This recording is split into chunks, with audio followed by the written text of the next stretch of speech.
Good morning, everyone. Welcome to this Policy Insights webinar on 2022, What Can Trustees Expect? As it says on the tin, this is very much aimed at trustees. But looking down the list, I can see there's quite a few non-trustees on the list as well, sectors to trustees, scheme managers, and so on. And you're also very welcome, of course. We were planning to hold this online in the office. We've switched it to online for obvious reasons. Now, I'm joined today by two of my colleagues, Joe Dabrowski, who is our Deputy Director for Policy, and Alyshia Harrington-Clark, who is our policy lead on DC. So they're both very welcome. The way we're going to do it today is really chunk this up into three sections, probably of quite unequal lengths. We'll start with just a quick chat about how 2021 has been for trustees. What's been the experience of operating, mostly online and so on. Then we'll talk about what have been the key policy and regulatory issues for trustees in 2021, and quite a bit about what our policy team has been trying to do to influence those. And then I think where we'll spend most of our time is on what we can expect next year. And there's a vast array of issues that I've got lined up to quiz Joe and Alyshia about. But I'm hoping we'll get plenty of questions from you. There won't be a sort of single Q&A slot at the end. Instead, I'll be dotting your questions in as and when as we go. So don't delay. If you've got a question, type it straight into the Q&A box or comments into the chat box, and I'll be looking out for those. And before anyone asks, we will circulate the slides and the recording afterwards, plus a little note of whatever key points that came up. So that's the plan for today. Let's start with a quick chat about how 2021 has been. For many, that's been working online. Dennis Gadsby. Dennis, well done. You were going to attend with us in person, and you sent in your feedback saying that and perhaps we might just put that up on the screen, some of the feedback we've had from members in advance of the event. And Dennis said the last 12 months or so have been all about Zoom and WebEx meetings. It's not been so easy regarding lay trustees. Advisors are at advantage here for many reasons, e.g. equipment and so on. Now, Joe, do you recognise what Dennis is saying there? And what have you been hearing from trustees about the last year? Yeah, thank you, James. I think, I mean, it is a familiar issue. I think we've all seen some of the challenges that working from home, working through the pandemic has brought us over the last 18 months. And it looks like we have that for a little bit longer, at least in the short term.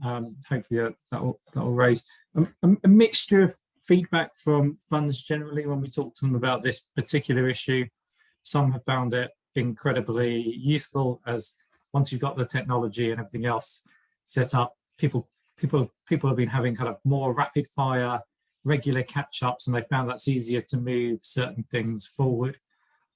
Big problem sometimes though with strategic discussions, which are often better when you're kind of sat around a table, you've got a flip chart, you want to hash out some difficult issues. A combination of things that people have told us, sometimes it's a little bit harder with body language and the cues that you might get from a Zoom call versus an in-person call.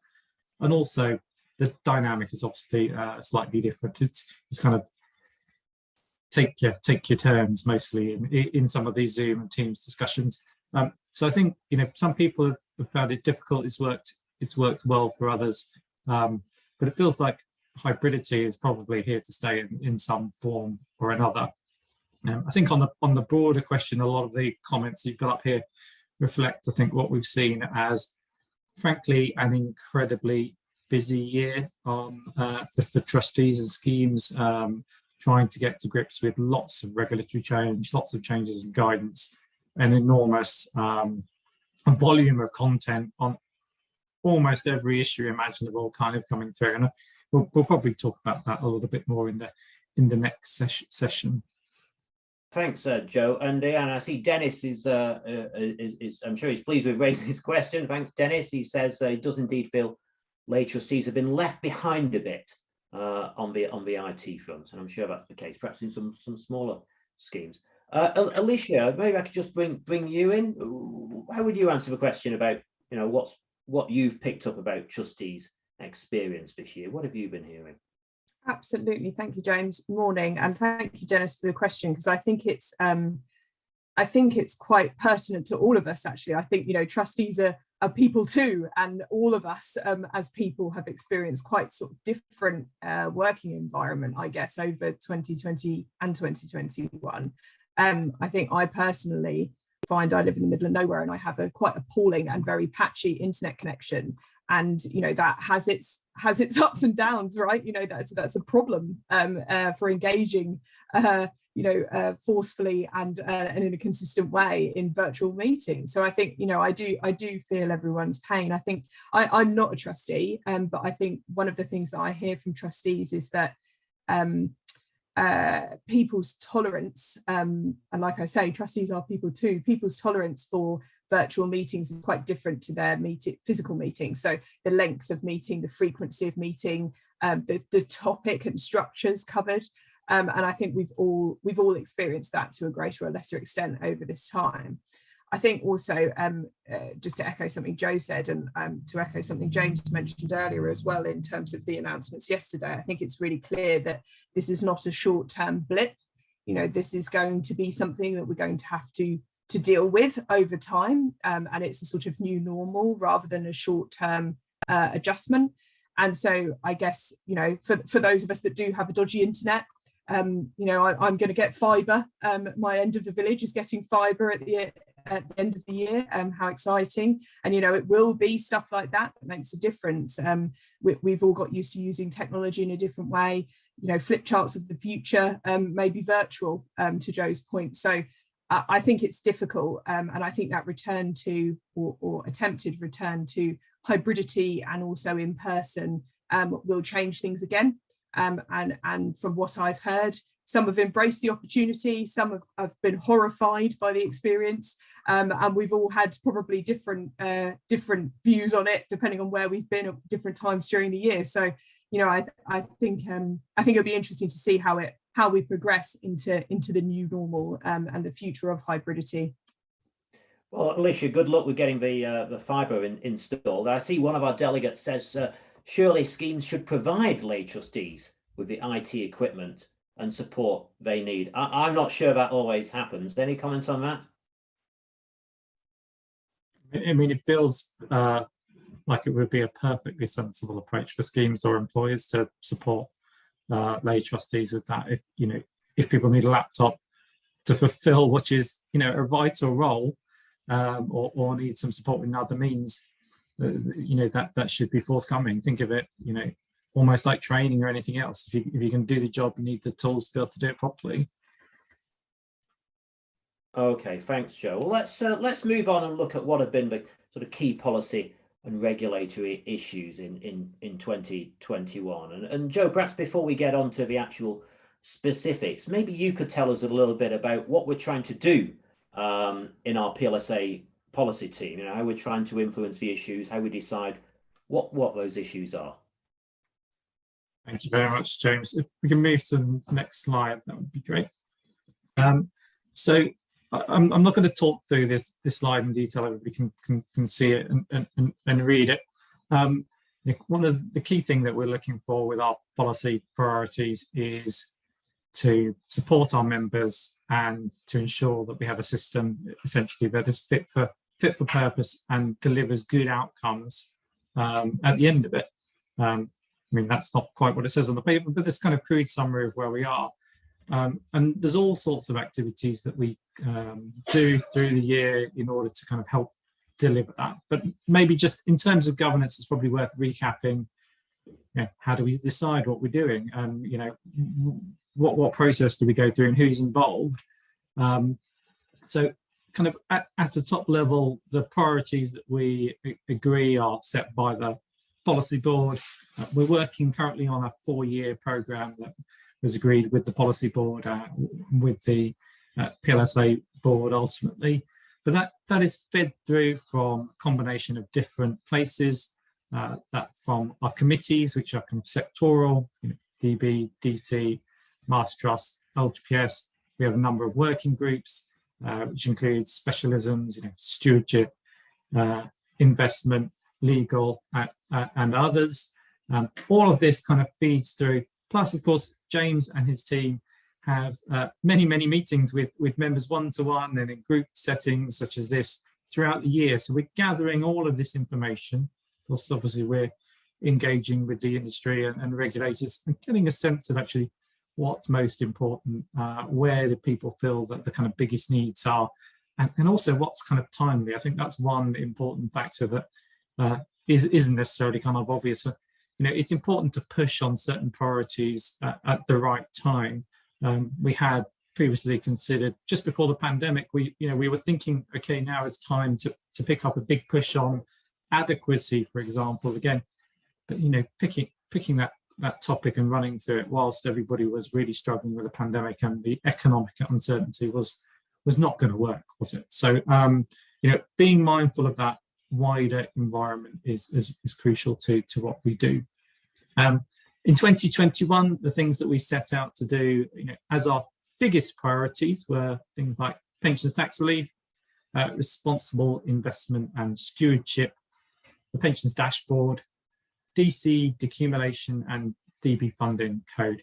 Beneath that, there are a range of other issues, many dozens of them. In fact, some regulatory, which Alyshia will talk about, and other things that we've been producing during the year too. So guidance on the dashboard. You may have seen our work with PLSA that came out only yesterday on matching standards. We've done other things on implementation statements, and we're doing stuff on TCFD with others currently. And there's a whole host of research too.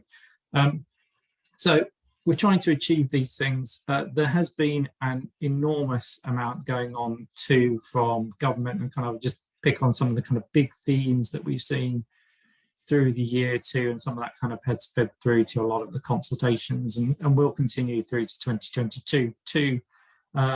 So obviously with COP, that has been a major focus for the whole of government through the year, and we've seen an enormous amount of focus on responsible investment and stewardship issues, lots of regulatory change, lots of guidance to keep up with, and I think a couple of the people in advance have said TCFD, what's happening next with that, and we'll come back to that a little bit.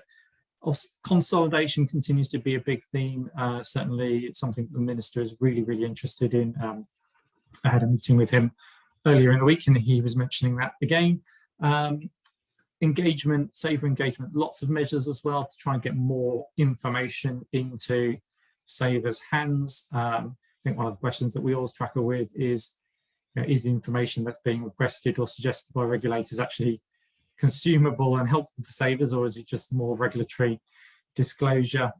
Productive finance has risen up the government agenda too. So the announcements in the spending review, clearly appetite for getting a lot of institutional capital into some of those big investments that we need for a green transition and also the recovery. Whether that works for us, that's another question. Lots of work on the Work and Pension Select Committee looking at big issues like fraud, like decumulation, and we've been doing a lot of engagement with those. Practical stuff as well. Dashboards, we'll talk about that later as well. Huge amount of work going on. We're pleased to be involved in some of the working groups, the steering groups, etc. But that's going to be a big issue for us. And value for money is another topic that's kind of risen through the ranks of regulators of objectives during the course of the year. Some open consultations on that at the moment, and no doubt there'll be follow-ups on those, more of those during the course of next year, and we'll touch upon that a bit. But as you'll see from the next slides, there's loads been happening, and this is only kind of probably a toe in the water of some of the stuff. So I'm going to ask Alyshia maybe to just give you a flavour of that and maybe call out some of her favourites, might be the wrong word, but highlights. Thank you, Joe. Favourites may not be the right word. Thank you very much. So I think one of the things that Joe's done is talked a little bit about some of the themes that have been emerging. What I'm going to do just very briefly, and sorry that these slides look awful, but they have been it's been quite a difficult period, so they are reflective of the difficult period. what I'm going to do is just briefly run through some of the consultations we have responded to this year. I'm not going to do it tortuously, but I think you can see from this slide, which is just the first half, and I'll move on in a second to the second half. One of the themes that we have experienced, all of us, I think, is the volume of change. And this first half of the year is an example of this. I think in 2020, we predicted some sort of forward future look into 2021 and beyond. And some of the key trends we've really seen, as Joe mentioned, have played out. So climate change being one of those. But we also at that time called out the use of technology, safer engagement, consolidation. And I think some of these themes have been borne through in these consultations. I think also there have been several consultations that have been forward and backward looking. So we've been expecting them or that are connected to things that have now emerged. And so this has represented sort of longer term work for us over time to try our best to represent our position as an industry on these things in a sort of connected and coherent way. So in the first half of the year, for example, just to give you an example, the suite of TPR work included things like criminal offences, single code of guidance, and then in the second half of the year moved it forward into more things like contribution notices, TCFD and enforcement policies. So you can see that there's a sort of connection back and forward there between the first and second half of the year for TPR and the wider connection to our wider priorities as an industry. Just here I'll call out one area in particular that Joe I think has already mentioned, but the Work and Pensions Select Committee have a fairly sort of multi-part long-standing review open on pension freedoms. And one of the things early on in the year for us that was a big focus was responding to that robustly. So not only did we provide a very, very comprehensive written response, but we spent quite a lot of time engaging with the clerks and with ministers outside of the meeting, outside of the sort of formal meetings. And then Joe provided evidence on behalf of the PLSA and all of our members in person as well. So that's just an example of the sorts of work that we did in the first half of the year. If we can move on to the second half of the year, thank you.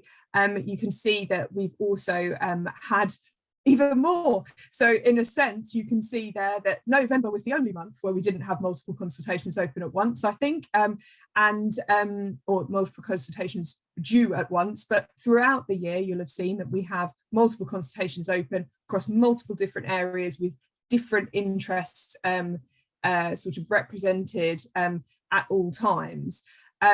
Consumer duty, you'll see that came up in July, has now come back again already. This is just an example where we're seeing the FCA come through with sort of follow-on responses to previous consultations or call for evidence pretty rapidly. So it's just an example where we've seen that. We've seen many others as well this year. LTAF is another example. So the Long-Term Assets Funds is another example of FCA work that started off pretty sort of rapidly in the first half of the year, and we've already now seen the introduction of that new regime. So again, you know, I just want to emphasize I'm really skimming some of this stuff, but it's just to give you an idea of the sort of volume and the rapidity at which this stuff is happening. Also to note as well, we're going to be talking about forward look in a second, so I just thought I'd point out that we've got that little box on the bottom right hand side, which is things that we're still working on this year. So, you know, Christmas may be coming, but there's no rest for the wicked. And so we've still got 3 open consultations open over Christmas.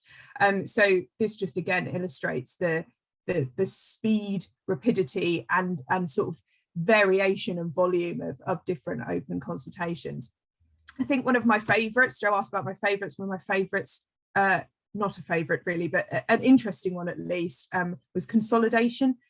So we've had quite a few consultations that are very specific, as you'll have seen from this list, but quite a few that have been really quite wide ranging as well.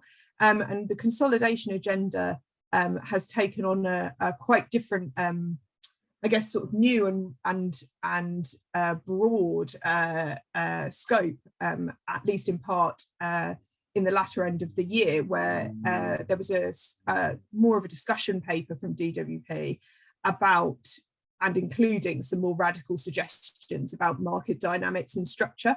And this is the sort of thing, again, where we may well have all been dealing with very technical regulatory change that's sort of immediate and rapid and upcoming, but we're also dealing with sort of wide-ranging, more scoping work about what we think the future of the industry should look like.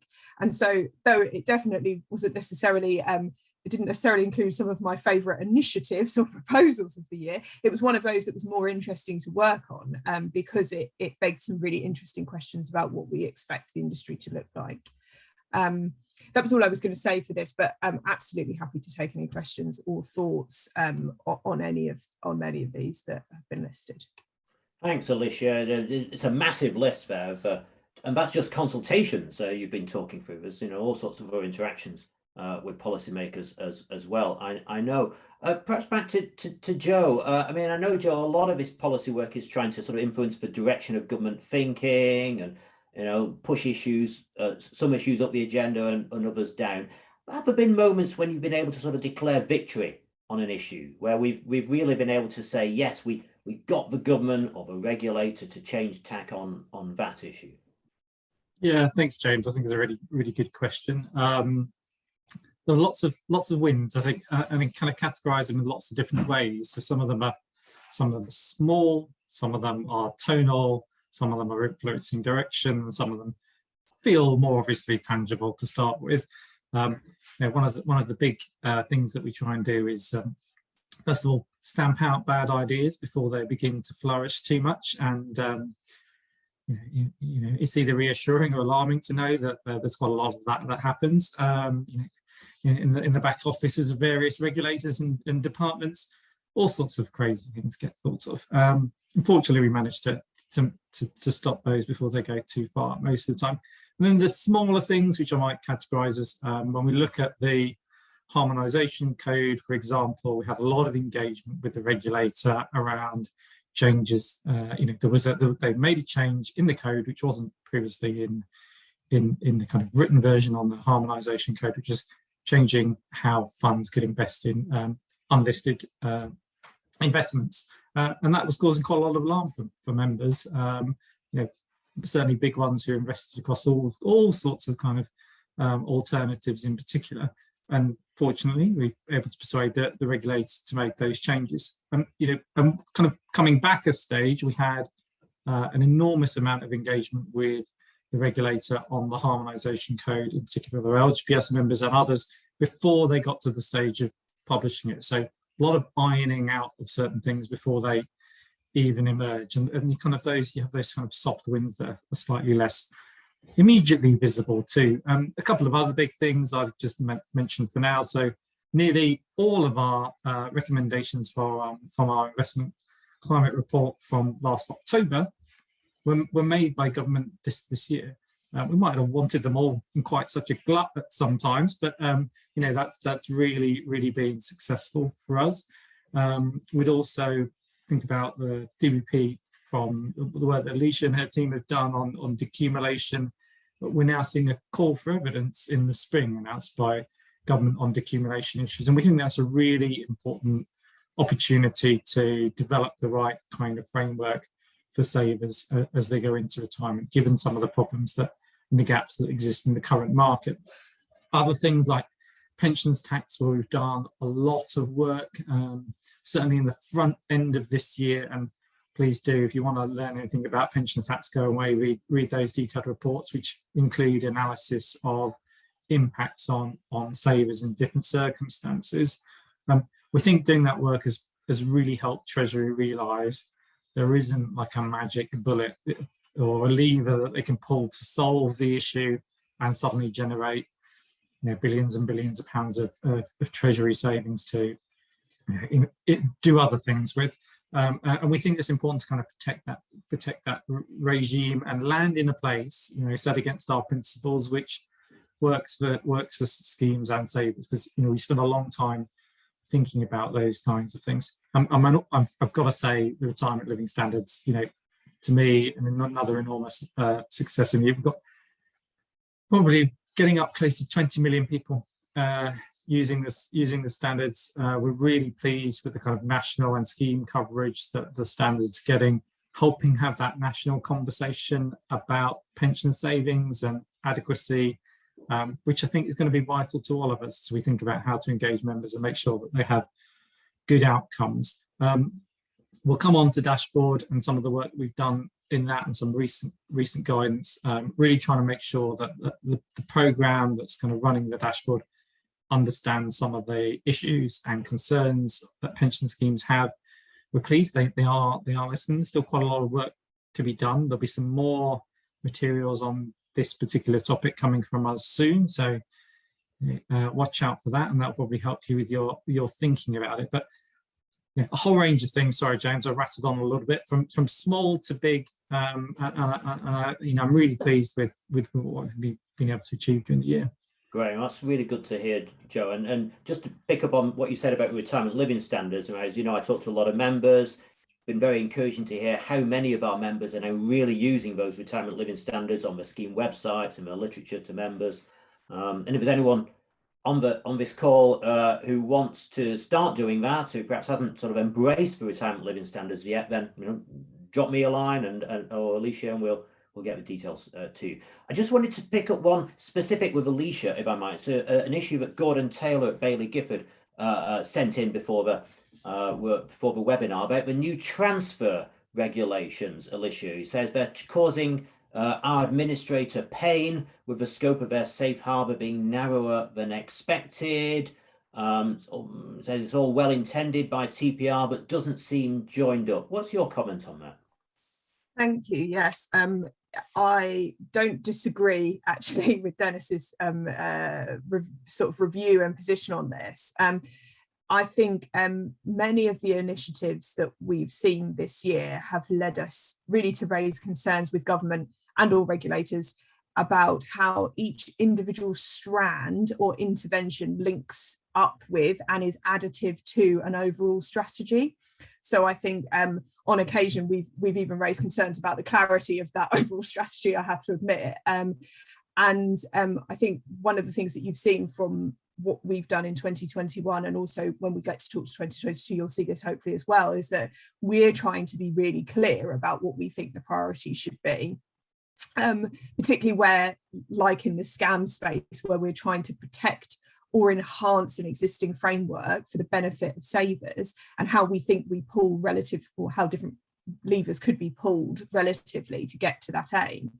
And I think, as we know, there's been a lot going on within industry and without our industry, to be honest, both sort of micro and macroeconomic environment, which makes this very difficult to do. It's not an excuse for regulators or government, but it does explain why it's important for our role to keep ahead of some of the development of these policies, and sort of help the teams and staff within departments of regulators try and see things from your perspective and see the wood for the trees. So I think on the scams and protection front, it has been a difficult one, but we've been really, really embedded in some of that work.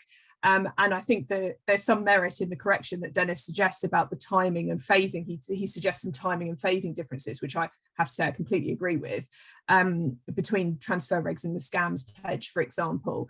And behind the scenes, this is one of those examples where we've been really involved in some of the recent interventions, how they've emerged and how they've evolved. In some areas, we've got what we wanted.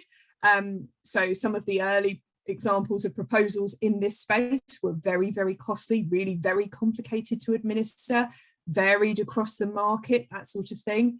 On that latter point, we haven't yet got the answers, so we may still have differences in application across the market. And we do want to see, we continue to call for further real life testing to see what happens, what in reality happens on the ground, particularly with this in this transfer space. But I mean, I completely agree with Dennis. I think part of our role is to help articulate those sorts of suggestions and improvements to government and regulators. Okay, thanks, Alyshia. Just to give the right credit, it was Gordon Taylor. Oh gosh, sorry, I'm so sorry. But we got great questions from Dennis Gadsby as well. We got so many members sending stuff in. Now let's look forward to 2022 if we dare. And we got some good comments in but we could perhaps put up on the screen now the next slide from some of our attendees today about what they are expecting next year, and you can read those for yourselves. Comments about the spectre of no longer transitory inflation, renewing pension trustee liability insurance in a hardening market, the eternal quest to improve member engagement across DB and DC, the DB funding code, that's coming up. So you can see some of the issues that your colleagues are raising. But Joe, perhaps I could come back to you to explain to us a little bit about what your team and what the policy team are going to be focusing on over the next 12 months. Yeah, thank you, James. Lots of issues there, and I think there's one of the big challenges for trustees at the moment is there are so many things to think about. How do you find the time to think about them all properly, and how do you engage with them? Some of these we'll be engaging with in lots of different ways. When I think about inflation, I remember hosting a session back in sometime in the spring, it feels like now, talking about inflation with a number of the CIOs of our funds. Then it feels like it's rising up again, and I think the Bank of England is saying it might be 6% soon. So lots of worries and lots of things to think about. As I mentioned earlier, we kind of go through a process of talking to members, committees, and our other governance groups before we set our priorities for the year. And we've just completed that process actually for the following year with our policy board. So if we move to the next slide to see where we've landed. So our big focus for next year is going to be looking again at scope of AE and adequacy. This is definitely on the government's agenda too. They're beginning to think about this again, and we think it's really kind of critical for getting those good outcomes for savers in all sorts of different circumstances, from low earners through to medium and beyond, to make sure that the system is working as best it can. Because when we look at the data, the whole clusters of cohorts where they're not going to kind of have the retirement that they expect, and we think it's really important that we start this work now, because even if government takes a couple of years to think about it, to put the primary in, to put the staging posts in, we have to get started, otherwise that's going to drift away from us. A number of other big things that we think are going to be happening and that we need to kind of focus on. So DB funding code, we were expecting that earlier in this year. There's been there's been delays in progressing that. I think a lot of that has been the regulator thinking hard about the substantial response that it got from the industry on those issues that it put in the first consultation. I think about our own response was about 50 pages long. So there's a lot of thinking they've had to do. I think they've also been really mindful of the environment in which they started this process and how that's changed. They launched just before the pandemic began, and now we're kind of looping around, and who knows where we'll be.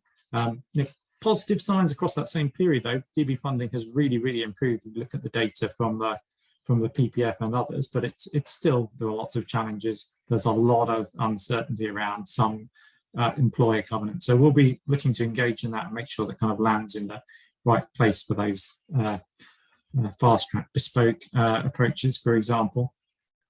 Pensions dashboards we'll come on to a little bit more, I think, in a bit more detail. A lot coming through really soon, and that's really going to set us up for all the data that's going to be needed for the first phases of the dashboard.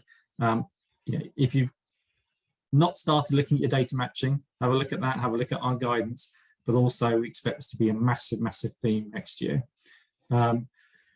DC decumulation, we talked about earlier a little bit, so I won't dwell on too much. The call for evidence, we think it's a real opportunity to make our proposals work. Obviously, we spent a lot of time looking at that and consulting with members and industry generally, so we're hopeful for that. Responsible investment and stewardship is going to, again, be a big theme.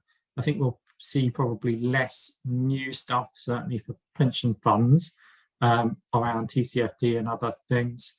But we'll see other elements come through. I think more of a focus on social, and also probably some more layering in potentially on reporting. And there's currently an open consultation which is looking at implementation statements, more reporting back into members and other things. And just for completeness, we ran a major piece of research this year on the LGPS. We're beginning to draw up the final conclusions of that right now, and we expect to be continuing some of that work for next year. So there's a lot of this, but there's a lot of other stuff too, and I'm going to hand over to Alyshia to maybe talk a little bit about that, and then should we have time, I'll give you a little bit of a hint and tip about some of the things that maybe pencil into your work program for the first couple of quarters of next year to think about. Thank you, Joe. I'll be super brief so we can get to the hints and tips. So on the next slide, we've just set out some of the additional issues that we undertook an executive sort of review of when we were deciding our strategic policy and our regulatory priority policies. And so we've just listed them here just so that you can see some of the other things that nearly made the hit list but didn't quite. And this is actually a sort of second part of a much wider list of other things as well. But like I said, we'll prioritise getting back to these hints and tips with Joe in a second. I think I'll just call a few of these out, those that we haven't already mentioned. So levies review is something that we're interested in pushing forward. A levies review has long been mooted by DWP and other related levies, to be honest. And I think we're quite interested in pursuing that, particularly in light of some of the emergence of changes to the FCF levy recently. I think the other thing that I would call out quickly is charge cap. This is something that has emerged in the last couple of weeks. We knew it was coming because of the budget announcements, and it's connected into sort of the DC consolidation, the DC consumer journey, the DC value for money, and of course RI, or responsible investment, and sort of wider investment considerations as well. So I just call that one out. Statement seasons is here on this list. We've noted it as a really highly potentially important to regulatory policy, and also links in with wider government initiatives such as adequacy, the A 2017 review, which obviously we have prioritised through our adequacy work. And the only other one I've mentioned is the Finance Bill 2022, which I don't think we have called out yet, so I will call it out. And I think that gives us a full suite of other things to hand back to Joe quickly so that we can talk through some hints and tips. Thank you, Alyshia. So pens and pencils at the ready. So when we looked at the upcoming year, we sketched out what might be coming, and it looked almost the same as this year, right? And there's a lot, and that's not even all the stuff that we might expect to kind of creep out of the woodwork that DWP are kind of, and other regulators are kind of working on at the moment. But for Q1 and Q2, just a couple of big things to really think about carving out the time for. So I think we will see the TPR funding code consultation quite soon. With luck, from their end, they'll get out before Christmas. So it's probably more likely to be in January. In January, also, we'll see the dashboards consultation, and that's going to have a detailed regulation about what's going to be expected in order to plug in and have your data ready for that first dashboard. It's going to be short, so you're not going to have a lot of time to respond. So maybe 6 weeks only, that consultation. So that's going to take a lot of effort. We should also probably see in that same period, in Q1 rather, the Work and Pensions Select Committee begin to think about adequacy again, and some evidence gathering and hearings likely around that. You're going to see the conclusion of the fraud compensation levy consultation and the potential new bills. Some of those might be really substantial if you're impacted in that way. If you're in the LGPS, we're probably going to see the consultation on TCFD for the LGPS in Q1-2, probably really needs to be in January or before Christmas, because expectation was that they want the implementation in 2022 rather. So more information is going to be needed really quickly. CDC as well, probably see the code of practice coming for that too. So watch out for that, and probably more updates on the harmonization code and some of the other codes too that TPR have been working on. Moving forward a little bit into Q2, some kind of big things to think about. We'll probably see the next stages of TCFD, where that moves for the schemes in the second and third tiers under DBP's regime at least, so they're kind of under 5 billion, and then beyond that, because they'll be thinking about that. The chair statements update is due through too, as well as normal minimum pension age changes through finance bills. Climate taxonomy is likely to be coming too as well. So there's quite a lot, and probably value for money as another thing we'll probably see more of in that period too. Those are some of the big things. Probably a lot else that isn't out there that I've not mentioned, but maybe some things to kind of mark and think about.